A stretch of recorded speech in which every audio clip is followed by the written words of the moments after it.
is Cat's Diamond Painting. Welcome to my channel, or welcome back if you joined me here before. It is coming up to the end of September, so it is that time of the month when I like to show you some of the diamond painting accessories that I've been buying from small shops within the community in the last month or so. Some of these came a little earlier and I lost track a bit. Anyway, I've got a few items to show you today, so let's crack on. All the orders I've got today are from places I have shopped before and places that I like to go back to. So this first one is from Pedro's Plaques and Pretty Things. Now they are on Etsy and they also have a website. I'm not sure if there are other places as well. And they make needle minders and things like crochet hooks and that kind of thing, which aren't relevant to what I'm doing here. But needle minders can be used as cover minders as well. They are absolutely gorgeous and very reasonably priced. The only thing to be aware of with them is that because everything's handmade, they have quite a long lead time. It takes about 4 weeks usually from placing your order to getting it, but that's all clearly marked out for you when you place your order. I love how they send them wrapped in these paper bags too, with a little sticker. Gorgeous. So I'd forgotten what I ordered, but I see now. So here is my gorgeous Halloweeny cover minder slash needle minder slash whatever you want to use it for. I just thought this was really cute with the pumpkin.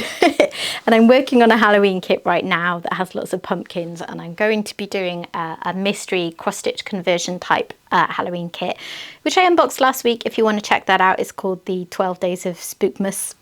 So yeah, I thought it'd be fun to have a cover minder to go with them. Now she's done this for me. So I said last time, normally they come with clay built up. Well, okay. She's basically effectively given me 2 cover minders. Normally you get the front piece and this piece. And I commented in my previous videos how this bit I don't use because it makes a big bump under the diamond painting. And also I commented in my last video that the polarity of the magnet seemed a little odd. Like the back one only went around the sides of the big magnet that's on here, which I will show you so you see what I mean. And she actually watched my video and dropped me a message to explain that that was a thing that was relevant for them as needle minders. So yeah, but anyway, none of that was a problem because I knew I was buying things that were designed as needle minders. So what I was always doing was just taking another magnet and using that instead of this one at the back. But she has very kindly just included some standard magnets for me, which fit nice and strong. As you can see, they don't go in the middle. There's that polarity thing again. But even without her explaining it, that it wasn't a problem because you only need it to stick on one bit. And yeah, it is really fun. I love it. And I just think the way she does these handmade for only £8 and a little bit of postage is incredible, to be honest. It's very good value for a handmade product that must take ages. So yeah, definitely check them out if you haven't already.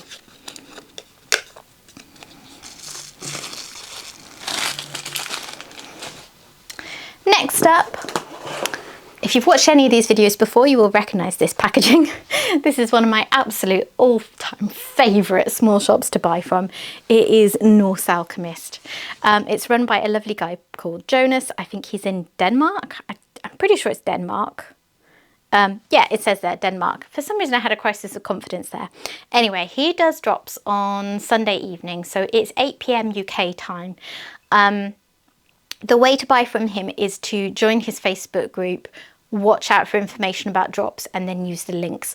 Because, I mean, there is generally some stock available on his website, but the really popular designs go quickly. You do need to be there at the time, a lot of the time. Recently, I've noticed he's been uploading a lot of blanks for sale. So you can ask them to be turned how you like, which is cool because he wasn't able to do that for a while. I think that might be to do with some issues he's had with his lathe though. So I'm not sure what the plan is going forwards. But prior to very recently, what he's been doing is putting up ready-made pens, and he started to do them in thin, medium and thick turns, which is amazing because I like thin turned pens. So I've been indulging too much. I've had to slow down now. But, oh, Harry. If you heard a little there, that was Harry running around. He's annoyed because it's rainy today. So yes, let me take a look at these two. I say take a look. I have had a look when they came because I cannot resist opening these when they first come to have a look at them. So this was, in fact, I think my most recent one, and I think it is stunning. Look at that. Let me see if I can bring this light in more to show you. Harry, there you are. How gorgeous is that one? They are such a lovely, comfortable size for me as well. You might look at it and think it's quite chunky for a thin-turned pen, and that's because it does go out to quite wide bumps, but it comes into a lovely thin finger hold, and that's what makes it comfy for me. They are just gorgeous. They're absolute works of art, his pen, and they're always so unique, so individual. He makes the most beautiful blanks I've ever seen, and then they're polished to such a high standard as well. You can see the shine on that. It really feels like a luxury item.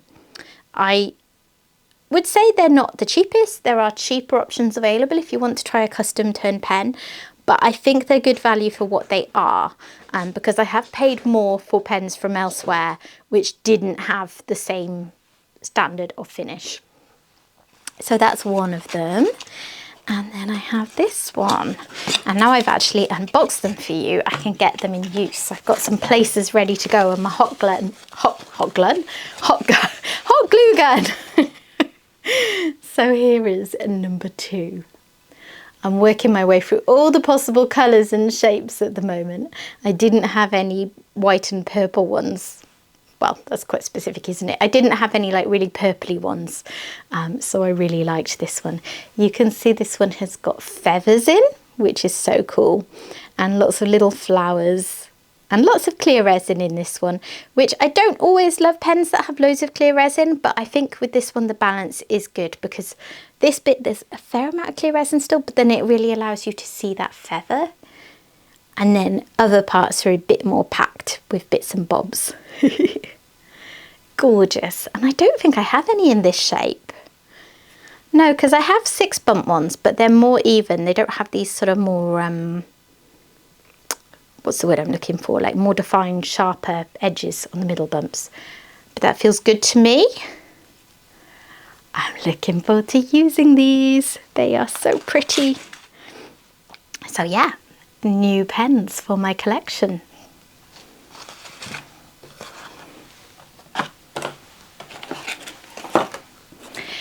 And then lastly, I ordered from a shop that I have ordered from before, but only once. And I was really impressed with the quality of the product, but the product that I ordered wasn't quite right for me. Sorry, I took a brief pause there because my son got home from school, so I went to say hi. Where was I? Yes, I've bought from them before. Great quality product, wasn't quite the right product for me because basically this is another tray from by Stine, or by Stine. I'm not sure how to pronounce it, I'm sorry. So last time I ordered a tray which was really nicely made, but it was just too narrow for me. I've learned that I just don't like really narrow trays, because then I find I don't want to take drills from the side, so there's like 1 or 2 strips down the middle where I feel comfortable taking them from. I don't know, if it sounds fussy it's because it is, but aren't we all in our own ways? She says confidently, hoping that people agree. So I finally got around to going back for a bigger tray so that I can try them out properly. The customer service was pretty impressive because I ordered this, I think I ordered it on a Sunday, or it definitely I think was a weekend, and I still got a dispatch notice a couple of hours later. So they clearly had these ready to go. Oh, haven't opened the edges. That'll be why it isn't opening.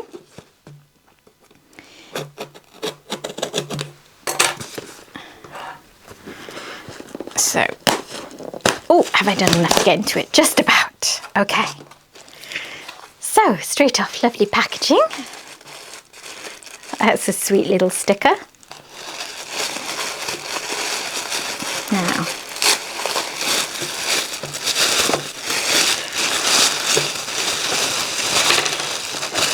what this?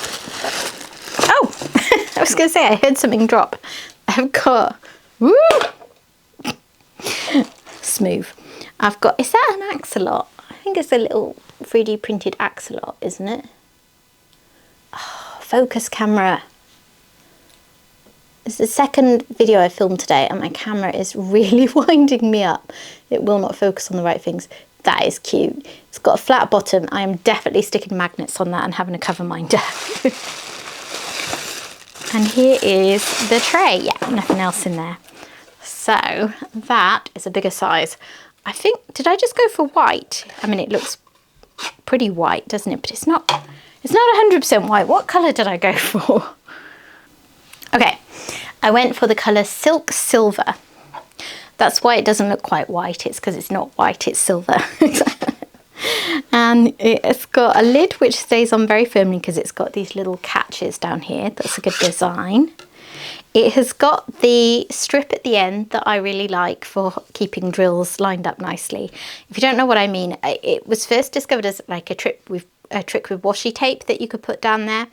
And it sounds nonsensical, but it really works because somehow you shake your tray and the drills line up, and the ones that aren't lined up properly all sit down here rather than being everywhere. I don't know why, but it works.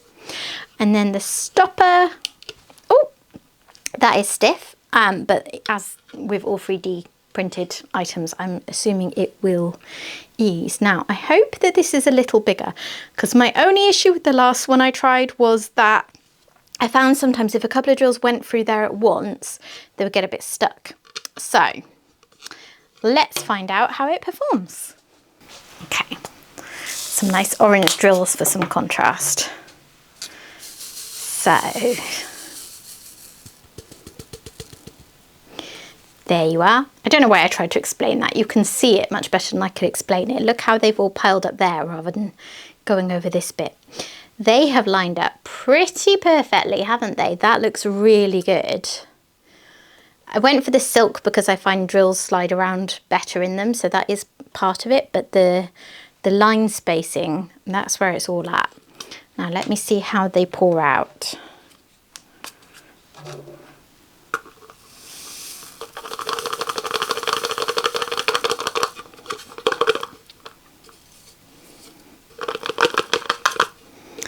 These drills are a little staticky. I don't think that's a fault of the tray. Although I have learned that it's a good idea to wash trays when they first arrive because they may have acquired static during transit. So I will do that before I actually use it. Well, all the drills went out through there really smoothly. So I will have to let you know when I've used it a bit, but that did seem better than the thinner one. Oh my goodness. Stop chucking things around, cat. So I'm pleased with that. I think that looks like a really good tray. I'm going to use that this evening and see how I get on, but I think it is a much better fit for me than the thinner one. Nothing wrong with the thinner one, it just doesn't suit my diamond painting style. So yeah, there you go. All right, that is all I've got for you today. Just bring them all back in. So yeah, I'm going to leave it there, but thank you very much for watching. If you have enjoyed this video, please consider dropping a like on it, and if you are not yet subscribed to the channel but you've liked what I've done here, please consider sticking around and, you know, hitting that subscribe button, and I will hopefully see you again soon. Bye bye.